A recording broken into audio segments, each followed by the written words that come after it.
seeing those comments and said that it would be there would be grave consequences imposed on Canada if they think about shutting off electricity for the United States of America and our citizens. And the president is also determined to ensure that we are depending on American electricity, not the electricity production of foreign nations, including our allies in Canada. As for conversations, there is continued correspondence between the president's team, particularly Secretary Lutnick, and the Canadians as well. And in the market reaction, how do you sell to the American people then after they're looking at what's happening in the markets this week and say that the tariff policy long term is something good? Well, just think about what the tariff policy long-term will do for our country. I think many of us probably grew up in small towns. I know at least I did, and the main street in my small town looks a heck of a lot worse than it probably did decades ago before I was alive. At least my parents and grandparents tell me so. And I know many Americans feel that same way. What the president envisions for this country is for the United States of America to be a manufacturing superpower where there are American factories and businesses owned by Americans, producing goods that we are exporting to the rest of the world. Those revenues will stay here. It will increase wages for people here in our great country. It will ensure our national security, and it will boost the morale of the American people to have thriving industries again. Think about Detroit, Michigan. Think about North Carolina, as I mentioned, that used to have a thriving furniture industry that no longer exists because of the globalist trade policies of previous and past administrations. And the American people gave the president a tremendous opportunity to restore American greatness and restore our manufacturing dominance, and he's intent on doing just that. John. Thanks, Caroline.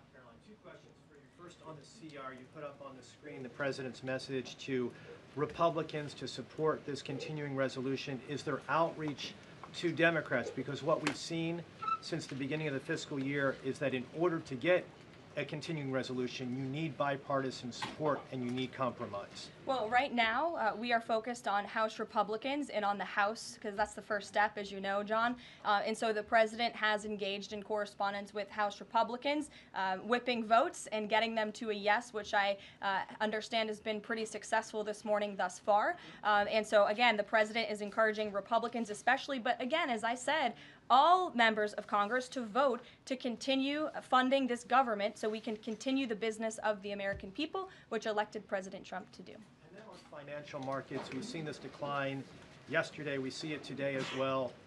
It seems that the read on the president's policies is one in which they do not have confidence in his trade tariffs policy.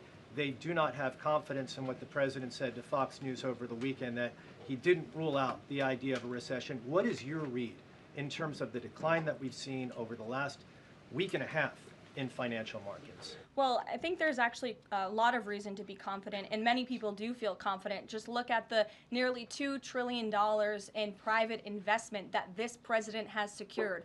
Look at the comments made by the CEO of Apple, one of the biggest companies in this world, who said that he is bullish on the future of American innovation under the leadership of President Trump. Look at CEO confidence. According to the Conference Board measure of CEO confidence, in Q1 2025, under the leadership of this president, it jumped to its highest level in 3 years, from cautious optimism to confident optimism. If you, again, look at the $2 trillion in investments from some of the biggest companies in the world, look at the jobs report last Friday, as I also cited in my opening remarks. Fox Business reported that Trump sees a manufacturing boom in first full jobs report of his second term. Look at the auto jobs that have already poured back into America. We added 9,000 new auto jobs. Those are sticky jobs. Those are good paying jobs. That's 9,000 American families who will now be able to live the American dream because of the policies of this administration. You also look at small business optimism. The NFIB put out a report this morning. Small business optimism continues to be far higher than it ever was under the previous administration. There's a lot of reason to be optimistic. And again, the American people, CEOs and people on Wall Street and on Main Street should bet on this president. He is a deal maker, he is a businessman, and he's doing what's right for our country. He wants to restore wealth to the United States of America. Michael, good to see you. Hey, Caroline, thank you. Two questions, if I may. Will the administration be providing any relief to states affected by the Ontario power tariff? Well, the president has made it very clear that Canada would be very wise not to shut off electricity for the American people, and we hope that that does not happen. As for what would happen if that does take place, I'll leave it to the president to make those decisions. Does President Trump share the Justice Department's concern over rising egg prices and possible collusion of big egg? Well, we definitely do share the concerns of the American people when it comes to the price of eggs. However, good news, the average cost of a dozen eggs is actually down since Secretary Rollins and President Trump announced their plan. It's down $1.85. So that's good news on the cost of eggs. And as we know, under the Biden administration, egg prices went up 22%. This is another example of an economic mess that President Trump inherited, and the Secretary of Agriculture and the President are focused on fixing it. Secretary Rollins put out a 4-point plan rather, to address this crisis, and she has been honest and realistic with the American people, as this administration always is. It will take about 3 to 6 months to get the egg supply back to where it should be, but she's focused, and this administration is focused on doing that every day. Karen. Thanks, Caroline. Just back on the markets, you said that what we're seeing this week right now on Wall Street is a snapshot of a moment in time. But does the president think he bears any responsibility for the turmoil in the stock market this week? Look, the president is unwavering in his commitment to restore American manufacturing and global dominance, and I think he doubled down on that this morning with his new statement and the tariffs that will be implemented tomorrow on steel and aluminum. And he has said recently he's not looking at the market. He said you can't really watch the stock market, but all of the gains since Election Day have been erased in the S&P 500. At what point, how far do stocks have to fall before the president considers it a factor and changes course? Again, as I just said, the president will look out for Wall Street and for Main Street, just like he did in his first term, and people on Wall Street and Main Street should bet on this president. He's doing what's right for this country. Nick, good to see you. Good to see you too. Thank you, Caroline. So, is the president prepared, like what we saw with Congressman Massey, to pressure other Republican lawmakers into supporting this continuing resolution? Well, he is very much, as I said, engaged in this process. He's been making calls to lawmakers on Capitol Hill, and I think his statements against Congressman Massey speak for themselves, and I will let the president put out any additional statements if he chooses to, but he fully expects all House Republicans to vote for this continuing resolution. And just to follow up, can we start to anticipate seeing more of the president weighing in on upcoming 2026 races like we saw this morning? I'm not sure about that. I'm not even sure if I'm allowed to speak about that from this podium. I would check in with our outside political team for guidance on future races and the president's involvement. Elena. Thank you. I wanted to ask about some comments Elon Musk made yesterday. He said that there is $500 to $700 billion in waste and fraud and entitlement spending. He called it, quote, the big one to eliminate. Earlier this month, he also referred to Social Security as a Ponzi scheme. Should Americans expect changes, big changes, to Social Security and Medicare? President Trump has been unequivocally clear on this. He is going to protect Social Security and Medicare benefits and Medicaid for hardworking Americans who paid into these entitlement programs and deserve those hard-earned benefits. And unfortunately, the mainstream media has taken Mr. Musk out of context. I saw a Bloomberg headline that our team actually worked on getting updated and fixed because it was so wrong, and it took Mr. Musk out of context. What he was specifically referring to cutting was the waste and the fraud and abuse that does exist in these programs. According to an IG report from the Social Security Administration, there's more than $70 billion of fraud in the Social Security program alone that we know of. And so the president will continue to protect these programs for hard-working Americans, and actually cutting the waste, fraud, and abuse out of these programs will protect it for hardworking Americans. But Caroline, respectfully, he said around $500 to $700 billion. There was no evidence to claim that, and also if that is the case, that would represent more than a third of what Social Security paid out last year, maybe 20% of Social Security and Medicare Again, combined. if you read his full quote, he said, we think So it's an estimate based on what he's seen. He's not saying definitively, he's saying that's what Doge suspects and thinks. And that's exactly why Doge was created, to ensure that we are investigating the fraudulent spending, the wasteful abuse across our federal government. And I would remind everybody in this room that 77% of the American people support this effort by Elon Musk and Doge to identify such waste, fraud, and abuse. Caroline. Go ahead. Thanks, Caroline. You're welcome. If we could just step back for a second. When President Trump last addressed the BRT when he was on the campaign trail, his big push was on tax cuts.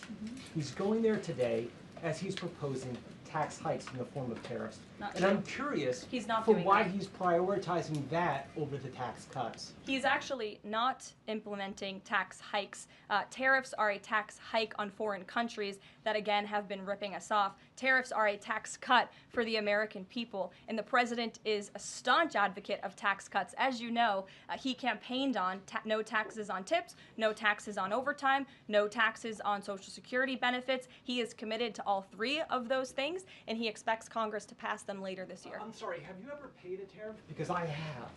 That's They it. don't get charged on foreign companies, they get charged on the importers. And ultimately, when we have fair and balanced trade, which the American people have not seen in decades, as I said at the beginning, revenues will stay here, wages will go up, and our country will be made wealthy again. And I think it's insulting that you're trying to test my knowledge of economics and the decisions that this president has made. I'm now regret giving a question to the Associated Press. Mary, go ahead.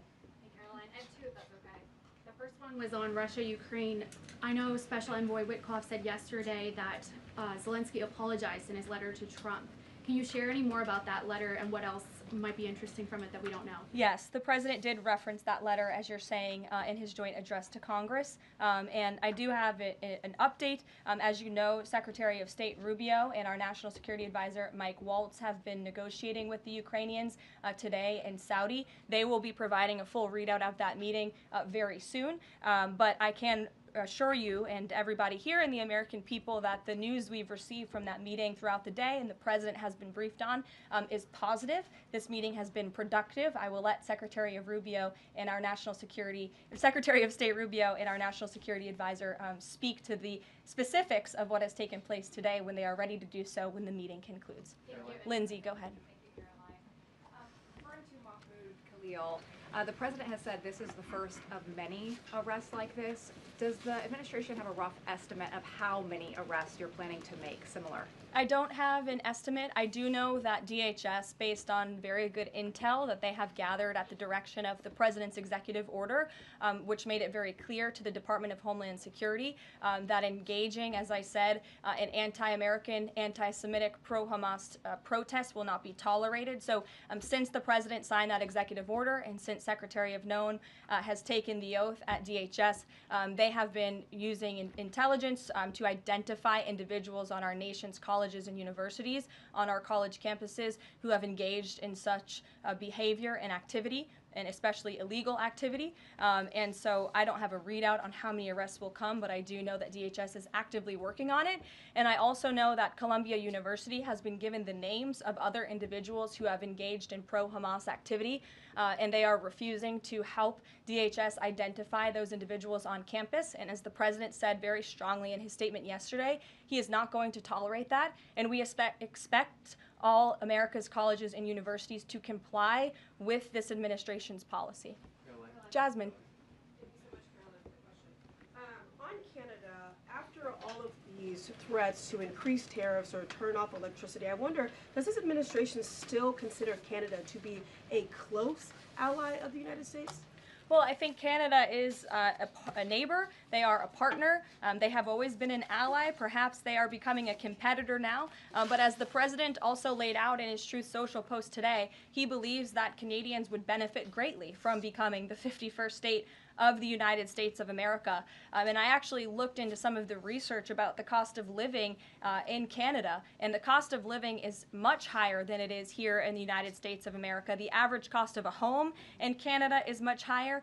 In Quebec, the highest tax rate for an income of $150,000 or more is 53.3%, more than half of Canadians' incomes they are being taxed on. So the president has made it clear that he believes Canadians would be better served economically, militarily if they were to become the 51st state of the United States of America. Reagan. Thank you, Caroline. A week ago, Attorney General Bondi said a truckload of Epstein files had been delivered to her office from the SDNY. When can we expect those files to be released to the public? I would defer you to the Department of Justice. I don't have a timeline here. Do you have any update on the JFK files? I don't at this moment. Again, I would defer you to our DNI director, Tulsi Gabbard, and also the Department of Justice. I know that they are working on that diligently, as the president requested them to do. Christian. Thanks, Caroline. Two questions. Since we've been talking a lot about tariffs, have there been any updates on standing up the External Revenue Service to collect revenue from there? Well, we need reciprocal tariffs to go into effect first, and as you know, the president will be rolling those out on April 2nd, and then the next start of that process is collecting that revenue to ultimately create the External Revenue Service, which Secretary Lutnick is working very hard on and is quite enthusiastic about, if you have noticed from his media interviews. Can the president do that through executive action, or will it require legislation? Well, the president already signed an executive order to direct the Secretary of Commerce to establish the External Revenue Service, or at least to identify ways in which it can be done. I would defer you to the Department of Commerce for more on specifics on that. Sure, in the back. Thank you very much, Carolina. I have a few questions on South Korea and North Korea. First question, as you know, South Korean President Yoon has been released from illegal detention. What is the reaction of the United States as an ally? Is there a possibility of a summit with President Trump when President Yoon returns? Second question on North Korea. North Korea launched the several ballistic missiles into the west coast yesterday. What is the White House's reaction on this? Sure. Yes, I'll start with your question on North Korea. We condemn these actions, and we call on North Korea to stop their unlawful and destabilizing actions. As for South Korea, the U.S. and Republic of Korea's alliance is ironclad, and the Trump administration remains in close contact with our South Korean counterparts as we work together to promote a free and open Indo-Pacific. Sure. You didn't answer that release of South Korean president from jail. I don't have anything on that, but I can certainly check in with the National Security Council and get back to you. Sure, good to see you. Press Secretary, many are concerned about the validity of President Biden's official actions and also his pardons of the possible criminal actions of individuals such as his family members and Liz Cheney, as information's emerging that many of his official actions were auto-signed, possibly even the pardons and without his knowledge or consent. Does the White House have any information available currently that Biden was actually the one that approved and signed those pardons? And second question, will the DOJ investigate whether President Biden's cognitive decline allowed unelected staff to push through radical policy and pardons without his knowing approval? I don't know the answer to that question, but I can check in with our folks here who may know the answer to that question and get back to you. Dasha. Dasha, go ahead. You did a great job articulating the vision that President Trump has for what he believes his tariffs can do in terms of bringing jobs back to the United States. I asked you last week about how much Americans might need to buckle up for some short-term pain, a conversation that with the President and Treasury Secretary Scott Bessent have had with the people. I'm wondering,